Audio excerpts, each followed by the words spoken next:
آپ حقائق دیکھیں، شارٹیج شروع ہو گئی، قیمتیں بڑھنا شروع ہو گئیں، حکومت نے کوئی قدم نہیں لیا بلکہ ایکسپورٹ چلتی رہی۔ جب حکومتی وزیروں نے خود CCC میں کہا کہ قیمتیں بڑھ رہی ہیں، منسٹریوں نے کہا قیمتیں بڑھ رہی ہیں، کمی ہو رہی ہے، اس کے باوجود ایکسپورٹ کی اجازت دی جاتی رہی اور ایکسپورٹ چلتی رہی۔ اس کا جواب کسی کے پاس نہیں ہے، نہ اس رپورٹ میں ہے۔ اب صرف یہ بات یہاں ختم نہیں ہوتی، یہ بھی تھوڑا میں حقائق آپ کے سامنے رکھوں گا۔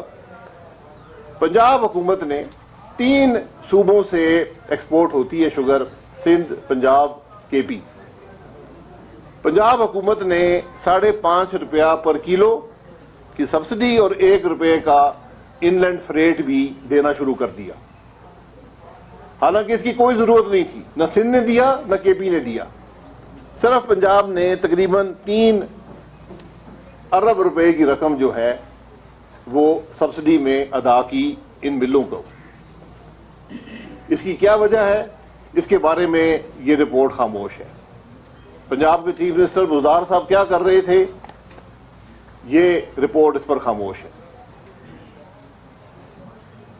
اب وفاقی حکومت جو ہے، ہمارے دور میں بھی سبسڈی دی گئی، اس کی ضرورت تھی، میں بعد میں ذکر کروں گا، لیکن ہم نے ایک قید لگا دی تھی صوبائی حکومتوں پر کہ اس کے بعد آپ کو سبسڈی نہیں دی جائے گی، آپ جو پروڈکشن آف شوگر ہے اس کو مینیج کریں، کیونکہ جو سپورٹ پرائس آپ نے دی ہے، گنا زیادہ کاشت ہوتا ہے، شوگر زیادہ بن جاتی ہے، پھر اس کو سبسڈائز کر کے ایکسپورٹ کرنا پڑتا ہے۔ تو ہم نے کہا تھا کہ ہم اس کے بعد وفاقی حکومت جو ہے وہ سبسڈی نہیں دے گی، اور آج حقیقت یہ ہے کہ پاکستان سے ایکسپورٹ کو کسی سبسڈی کی ضرورت نہیں ہے، کیونکہ روپیہ اتنا ڈی ویلیو ہو گیا ہے، تقریباً 40% ڈی ویلیو ہو گیا ہے۔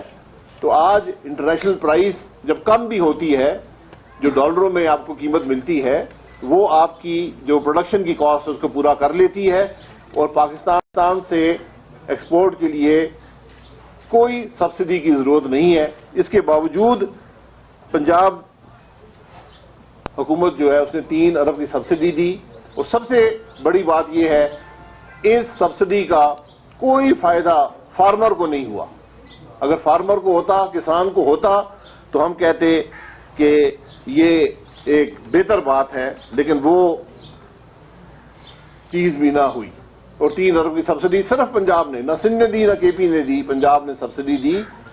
لیکن بات جو ہے وہ اس سبسڈی پر اگر ختم نہیں ہوتی، یہ سبسڈی ایک بہت چھوٹی رقم ہے جو اصل ڈاکہ پاکستان کے عوام پر مارا گیا، اور یہ ایک پورا سلسلہ ہے، یہ ایک پورا اسکیم ہے جس کے تحت یہ کرپشن ہوئی ہے، اور ایکسپورٹس کو استعمال کیا گیا۔ ایکسپورٹ کی اجازت دینے کا مقصد یہ تھا کہ ملک کے اندر قیمتیں بڑھ جائیں، اور اس سے جو مل اونر ہیں، جو مڈل مین ہیں، وہ اس سے استفادہ کریں، قیمت عوام ادا کریں گے، فائدہ چند افراد کا ہوگا۔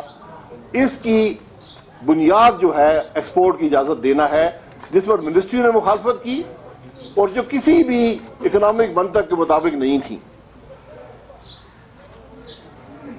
قیمتیں بڑھی، ہم نے ایک معمولی سا اندازہ لگایا ہے کہ اگر آپ اوسطاً 15 روپے کی قیمت کا اضافہ بھی لے لیں، قیمت تو تقریباً 35 روپے تک بڑھی ہے، بلکہ 45 تک گئی ہے، ہم 15 کا بھی اگر آپ اندازہ لے لیں، اور میں یہاں یہ ضرور کہوں گا کہ میری لیڈرشپ کے مجھے احکامات ہیں کہ ہم نے وہ رویہ نہیں اپنانا جو حکومت اپناتی ہے، جو وزیر اعظم اپناتا ہے کہ نام لے کر کسی پر الزامات لگائیں۔ ہم نے حقائق بیان کرنے، ہم نام نہیں لینا چاہتے۔ نام اس رپورٹ کے اندر بھی لکھے ہوئے ہیں، لیکن یہ نام پاکستان کے عوام جانتے ہیں، وہ خود دیکھ لیں گے۔ لیکن 2 گروپ ہیں جو اس سے سب سے زیادہ مستفید ہوئے، سبسڈی سے بھی، اور جو